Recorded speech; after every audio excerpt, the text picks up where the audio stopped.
Hello everyone, welcome back to my YouTube channel. जैसे कि आप सभी जानते हैं कि हम सरस्वती पांडे और गोविंद पांडे की पुस्तक हिंदी भाषा एवं साहित्य का वस्तुनिष्ठ इतिहास पढ़ रहे हैं। पिछली वीडियो में हमने तार सप्तक के कवियों को पढ़ा था। अगर आपने पिछली वीडियो नहीं देखी है तो आप चैनल पर जाकर वीडियो देख सकते हैं। अगर आपको मेरी वीडियो अच्छी लगे, वीडियो को लाइक करें, चैनल को सब्सक्राइब करें। आज हम पढ़ेंगे प्रपद्यवाद को। चलिए वीडियो को शुरू करते हैं। प्रपद्यवाद 1956 ईस्वी। प्रपद्यवाद का प्रवर्तन नलिन विलोचन शर्मा ने सन 1956 में प्रकाशित नकेन के प्रपद्य संकलन से किया। तो ध्यान रखना है कि जो प्रपद्यवाद है इसका प्रवर्तन किसने किया था? नलिन विलोचन शर्मा ने किया था। कब किया था? सन 1956 में किया था। प्रपद्यवाद को नकेनवाद भी कहा जाता है।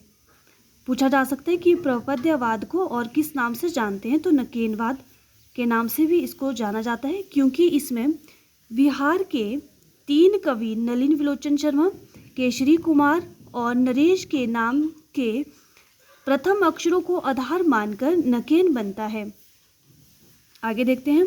प्रपद्यवाद और प्रयोगवाद में मूल अंतर यह है कि प्रपद्यवाद प्रयोग को साध्य मानता है, जबकि जो प्रयोगवाद है वो प्रयोग को साधन मानता है। जो प्रपद्यवाद है ये प्रयोग को क्या मानता है? साध्य मानता है, और प्रयोगवाद प्रयोग को साधन मानता है। ये इनका जो है मूल अंतर है। आचार्य नंद दुलारे वाजपेयी ने प्रपद्यवाद के संबंध में लिखा है, नकेनवाद, जिसे उसके हिमायतियों ने प्रपद्यवाद भी कहा है, वास्तव में प्रयोगशीलता का एक अतिवाद था। प्रयोगवाद के प्रवक्ताओं ने जो कुछ नया कहा था उससे संतुष्ट न होकर उसे एक तार्किक सीमा तक पहुंचाने का कार्य नकेन 1, नकेन 2 नामक संग्रह की भूमिकाओं में दिखाई पड़ता है।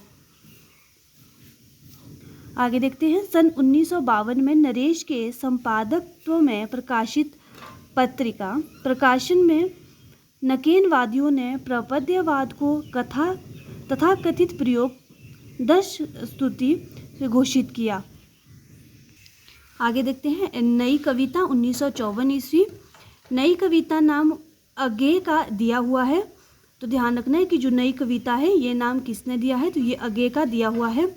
अपनी एक रेडियो वार्ता में उन्होंने इस पद का सर्वप्रथम प्रयोग किया था, जो बाद में नए पत्ते के जनवरी-फरवरी 1953 अंक में नई कविता शीर्षक से प्रकाशित हुई। नई कविता का आरंभ सन 1954 में जगदीश गुप्त द्वारा संपादित नई कविता पत्रिका के प्रकाशन से माना जाता है। कब से माना जाता है? नई कविता का आरंभ सन 1954 में जगदीश गुप्त द्वारा जो संपादित नई कविता पत्रिका के प्रकाशन से माना जाता है। बच्चन सिंह नई कविता का आरंभ सन 1951 से मानते हैं। उनके अनुसार नई कविता प्रयोगवादी कविता का परिष्कृत रूप है। तो ये किसने माना है? बच्चन सिंह ने। कब से माना है? 1951 से मानते हैं। मुक्तिबोध ने लिखा है, नई कविता वैविध्यमय जीवन के प्रति आत्मचेतसम व्यक्ति की प्रतिक्रिया है। नई कविता का स्वर एक नहीं विविध है। इस तरह के जो जितने भी कथन होते हैं ये एग्जाम में पूछे जाते हैं, इनको आपको अच्छे से ध्यान रखना है कि ये किसके द्वारा कहे गए हैं। डॉक्टर धर्मवीर भारती ने लिखा है, नई कविता प्रथम बार समस्त जीवन को व्यक्ति या समाज इस प्रकार के तंग विभाजनों के आधार पर ना मापकर मूल्यों की सापेक्ष स्थिति में व्यक्ति और समाज दोनों को मापने का प्रयास कर रही है। डॉक्टर रामस्वरूप चतुर्वेदी ने लिखा है, नई कविता में समग्र मनुष्य की बात ही नहीं कही गई है, वरन मनुष्य के समग्र अनुभव खंडों को संयोजित किया गया है।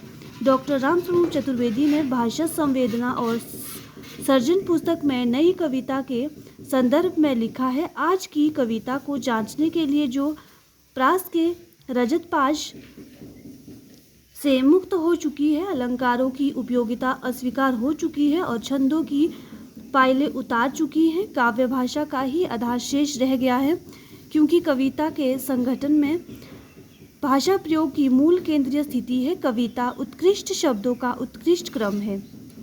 विजय देव नारायण शाही ने नई कविता में लघु मानव की प्रतिष्ठा की। नई कविता में 2 प्रमुख तत्व हैं, अनुभूति की प्रामाणिकता और बुद्धिमूलक यथार्थवादी दृष्टि। जो नई कविता है इसके कितने तत्व हैं? 2 प्रमुख तत्व हैं। कौन कौन से हैं? अनुभूति की प्रामाणिकता और बुद्धिमूलक यथार्थवादी दृष्टि। नई कविता में कैक्टसवाद का जन्म होता है। नई कविता में कैक्टस प्रतीक रूप में अपनाया गया है जो अदम्य उत्साह, कांक्षा और अनगढ़ता का प्रतीक है। आज हम इतना ही पढ़ेंगे। यहाँ से आगे हम कल पढ़ेंगे। वीडियो अच्छी लगे वीडियो को लाइक करें, चैनल को सब्सक्राइब करें।